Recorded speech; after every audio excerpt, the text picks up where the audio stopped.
তোমরা যারা 5 ওয়াক্ত নামাজ পড়ো এবং তোমরা যারা পড়ো না, তোমরা যারা ভেবে নিয়েছো যে সিগারেট খেলে মুসলমান থাকা যায়, মদ খেলে মুসলমান থাকা যায়, সুদ খেয়ে মুসলমান থাকা যায়, মিথ্যা বলে মুসলমান থাকা যায়, ঘুষ খেয়ে মুসলমান থাকা যায়, মারামারি করে মুসলমান থাকা যায়, আরেকজনের স্ত্রী আরেকজনের মেয়ে ওদের সাথে জানা ব্যভিচারে লিপ্ত হয়ে মুসলমান থাকা যায়।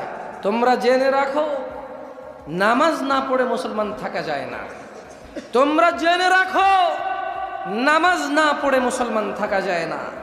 ভাগ্য আমাদের অনেক ভালো যে আমাদের আলেম ওলামারা এখনো তোমাদের পরোয়া করে, আমাদের বক্তারা এখনো তোমাদেরকে ভালোবেসে নরম সুরে বুঝায়।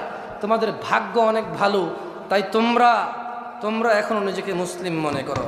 তবে আমি একটু ভিন্ন লোক, আমি তাই বলবো একজন বেনামাজিকে যা মুস্তাফা সাল্লাল্লাহু আলাইহি সাল্লাম বলেছে। যদি জামশেদ